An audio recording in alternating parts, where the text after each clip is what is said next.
descortinar muita coisa com a radiestesia. Então é muito importante mesmo. Quem puder, compareça. Tá bem?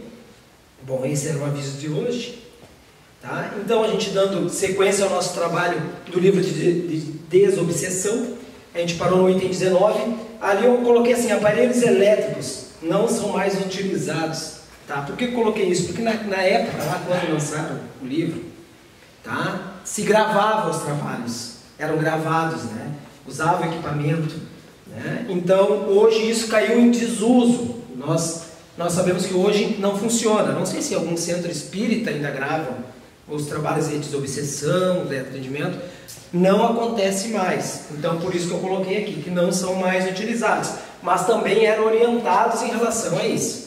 Mas como caiu em desuso, não há necessidade de a gente parar neles, né? Só para avisar vocês que tinha isso aí. Tá? No item 20, componentes da reunião. Então a gente vai conversando. Qualquer dúvida é só perguntar, tá, pessoal? A gente sempre conversa bastante. Tá? E entre os itens do livro Desobsessão sempre vem uma orientação de Ramatiz. Eu sempre coloco alguma coisa, né, para nos esclarecer alguma dúvida que a gente tem. Tá bem? Então vamos falar sobre os componentes da reunião. O que eles nos dizem? O que o André Luiz deixou claro na época? Os componentes da reunião que nunca excederão o número de 14 na época. Né? Eles trabalhavam com 14 médios, né? Não podiam ultrapassar.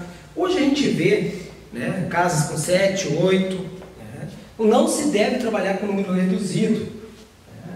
Né? Tem que ter uma equipe mediúnica, tem que ter um doutrinador, tem que ter um médium de incorporação, tem que ter um médium, muitos que doem energia. Então a gente precisa, né, no mínimo 5, 6 componentes para fazer um trabalho seria o ideal. Não quer dizer que 2 pessoas não vão fazer um trabalho se necessário for. Tá? É possível, porque às vezes quando a gente se encontra numa situação muito, né, muito de urgência, a gente consegue fazer, mas são esporádicos. Tá? O trabalho em si de um trabalho de desobsessão, da mesa para desobsessão, né, tem que ter, né, a equipe mediúnica, certo? Tá? Conservem, acima de tudo, elevação de pensamentos e correção de suas atitudes antes, durante e depois de cada tarefa. Então, vocês notam que eles estão sempre orientando os médiuns, né?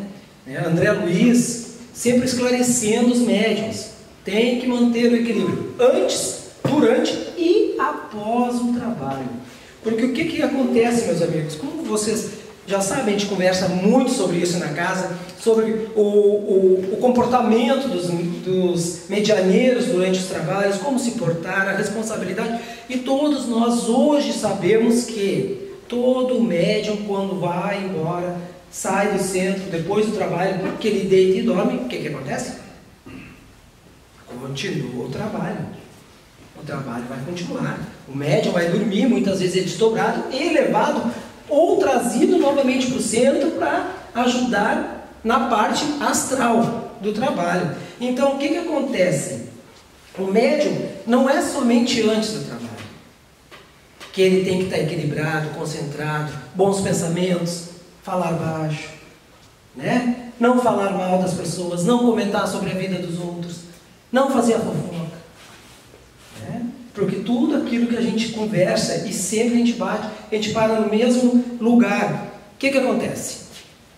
Quando há um trabalho de desobsessão, nós já sabemos que durante horas anteriores, os irmãos já estão sendo trazidos para casa, estão com a parte astral da casa já em andamento, equipamentos organizados, toda uma equipe mediúnica que se move do local onde eles se encontram no plano espiritual para vir para casa para trabalhar. Os guardiões que mantêm a ordem e a disciplina não somente na hora do trabalho, mas desde várias horas anteriores, né, por causa dos ataques daqueles irmãos que não querem que os trabalhos andem, né? Então é muita coisa envolvida, né? Os medianeiros têm que compreender que o trabalho mediúnico não é somente aquela 1 hora, 40 minutos, 1 hora e 10 que estão ali, né? Tem que compreenderem que a equipe mediúnica da parte astral já está trabalhando durante todo o dia, né? Na verdade eles não param.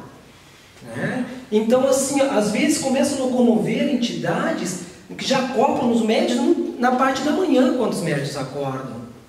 Então, vocês veem como é que é, né? Como é complexo, né? Como a coisa é profunda, é comprometedora. Né? Imaginem vocês, os irmãos acoplados na gente, que somos médios e trabalhadores, né? E o médium desequilibrado todo dia, e briga, e estressa. Não. Sabemos que as coisas não são fáceis no plano ao qual nós estamos hoje. Estamos envolvidos em questões financeiras, familiares, trabalho, né? Todos nós sabemos disso. E os médios também têm toda a sua parte pessoal, né? Que envolve muitas situações. Mas o que acontece? Né? É para isso que nós estudamos. O que acontece? Devemos nos equilibrar para esses momentos, que são importantíssimos. Nenhuma preocupação com paramentos ou vestes especiais, né? Então, o que quer dizer então? Não precisa de grandes uniformes, não. O que importa é a intenção do trabalho e a seriedade que se faz, tá? Compenetrem-se de que se achem no recinto exercendo fraternalmente um mandato de confiança. Na doutrina espírita não há lugar para a fé cega. Evitem-se, no entanto, no ambiente da desobsessão, pesquisas ociosas e vãs indagações, críticas e expectações incessadas. Todos os componentes da equipe assumirão funções específicas. Então esclarece bem, né?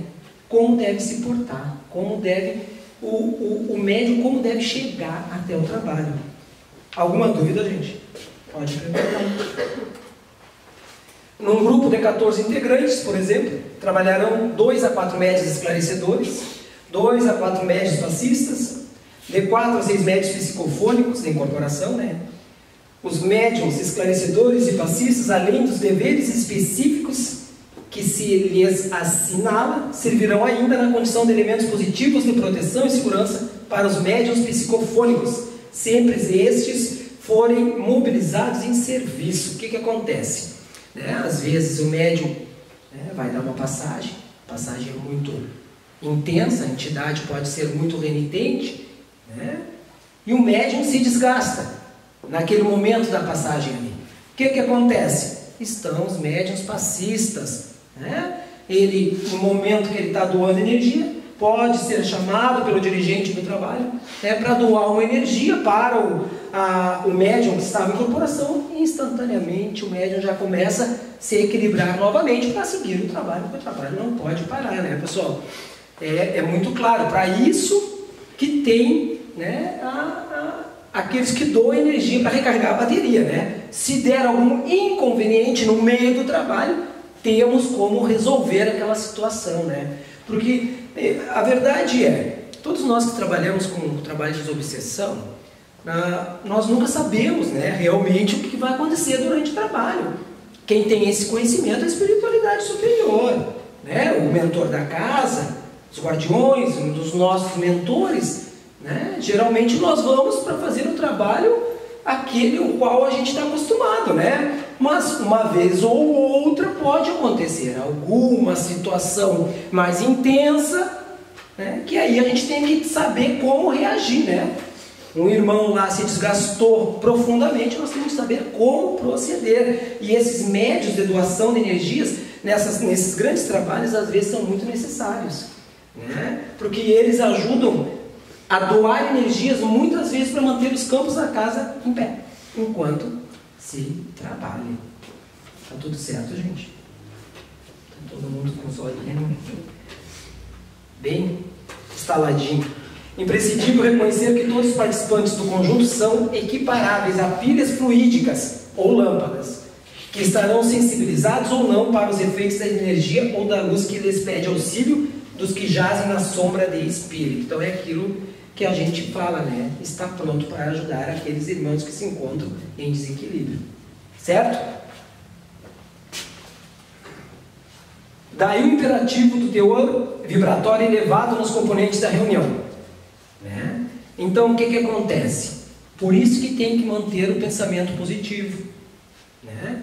Elevar o pensamento durante um momento da chegada do trabalho anterior, no momento do trabalho e depois, mas não só nesse momento, né? Tem que manter o dia inteiro. A verdade é, nós temos que tentar manter sempre, né? Seja esteja para o trabalho ou não, a gente tem que tentar manter o equilíbrio, mas nós sabemos que é difícil, né? Mas com o tempo nós vamos acostumando, né? Acredito que daqui pelo menos uns 100 anos a gente consiga manter o equilíbrio. Então eu coloquei aqui, ó, em vermelho isso aqui. Está muito escuro porque a TV está tentando não mostrar as nossas palavras, mas a gente fala. Os componentes encarnados da reunião não se rendam ao sono nas tarefas dedicadas à desobsessão, né? Para se evitarem desdobramentos desnecessários de personalidade. Então o que isso quer dizer, gente? Porque nos trabalhos de desobsessão geralmente baixam a luz, né? Aí o que acontece? O cara trabalha todo dia lá, um trabalho pesado, né? Chega em casa antes do trabalho, come alguma coisa e vai para o centro. Baixou a luz, vai dar o sono. Então a gente tem que manter, tem que se cuidar, porque o sono vem. E ele vem mesmo. E a gente tem que estar muito atento. E aqui eles nos dizem assim, ó, para evitar desdobramentos desnecessários, né? Hoje se trabalha de outras formas, tem outros meios de trabalho na desobsessão. Mas como falavam aqui, na época, o médium, naquele momento da desobsessão, ele só dava a passagem, né? Ele não podia, tipo, desdobrar e sair do corpo. Não era permitido. Não poderia acontecer isso. Hoje, nós, por exemplo, como somos um centro espiritualista, né, temos um médium que faz a psicografia, se necessário for, no momento do trabalho, né, por sermos um médium, um centro espiritualista, deixo claro. E acredito que nos centros espíritas trabalhem dessa forma, né? O médium estaria somente para dar a passagem, né, de decorporação, psicofônico, ele vai dar a passagem toda. Não pode sair, não pode, né, estar enxergando alguma coisa e falar para o doutor, não, estou em tal lugar, né? Não pode, é somente para aquilo ali, certo? Cabendo nos salientar igualmente que nas realizações dessas naturezas não devem comparecer quaisquer outras demonstrações ou experiência de mediunidade.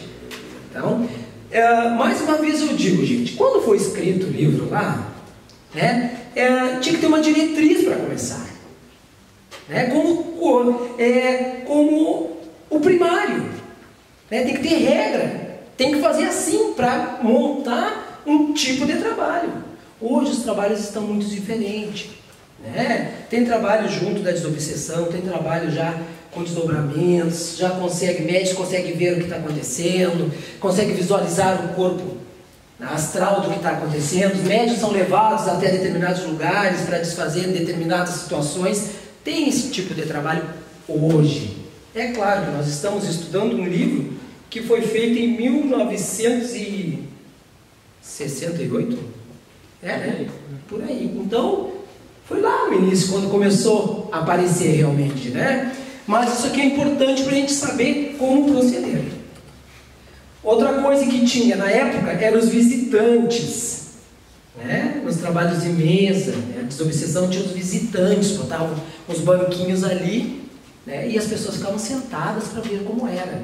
Hoje isso não acontece mais, né? Eu acredito que nos centros espíritas atualmente não acontece, e nem em outro trabalho de grande seriedade mediúnica se trazem as pessoas para assistirem o que está acontecendo, até mesmo porque, né, quando há uma cirurgia grave numa UTI, os médicos não dizem, né, pessoal, entra aqui para vocês verem como é que está acontecendo aqui. Nada de curiosidade. Estamos trabalhando com espiritualidade, com coisa séria, né? Como é que vai trazer hoje? A gente tem um esclarecimento que não pode estar uma pessoa que muitas vezes pode estar desequilibrada naquele momento ali, né? Ela se desequilibra, pode ter alguma sensação mediúnica, e aí, né? Naquela época tinha, hoje não é mais usado. Bom, aqui temos mais uma pergunta e resposta do Ramatiz, e eu coloquei aqui que eu achei interessante. Qual o significado exato da expressão queimar o karma, que se encontra muito comumente nas obras ocultistas? O que vocês acham que é, gente? Vamos queimar o karma. Porque diz, está queimando o karma. Meu Jesus do céu. Então o Ramatiz, o que ele nos diz? É uma definição pitoresca, muito usada no Oriente, do que acontece ao espírito que, através do sofrimento e das vicissitudes humanas, consegue reduzir o fardo das suas obrigações kármicas do passado. Então é aquilo. Está sofrendo. É karma, está queimando o karma. É o que dizem, né? Porque aconteceu coisas erradas. Então, o que acontece? Nós sabemos que nós não podemos infringir determinadas leis. Na verdade, nenhuma, né? Mas tem umas que são mais intensas que as outras. Se a gente corromper essa lei, o que vai acontecer? É um fato. Nós vamos ter que reajustar a lei cósmica novamente. Nós vamos ter que botar em ordem aquilo, né, que a gente causou a alguém ou a muitas pessoas. E tem alguns karmas que realmente são muito intensos, né, gente? Tem uns que às vezes levam encarnações, né? Olha, perde de vista pagando aqueles karmas, às vezes de uma existência.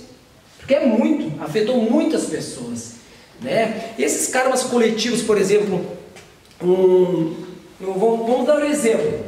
Vamos nós, os políticos, né? Lá desviou a verba da alimentação das crianças. Lá no Ceará, vamos dar um exemplo lá, aquelas crianças que estão sempre passando trabalho lá, né, gente? Não tem comida. Acabou a comida das crianças, vão para a escola porque não tem alimento. Vocês se dão conta disso? Vão para a escola porque não tem alimento. Aí chega na escola, o prefeito vai lá e me pega a comida, gente. O dinheiro da comida das crianças, gente. Vocês se dão conta disso, do tamanho da maldade? Agora vocês imaginam que esse espírito não se compromete perante a lei. Aí lá, corrompeu tudo isso, fez as crianças passarem fome, famílias passarem fome, famílias adoeceram, tirou o dinheiro da saúde. Pensem só que tal esse irmão deve retornar ao plano espiritual. E aí ele não causou dano a um primo, a um irmão, um amigo, um pai, uma mãe.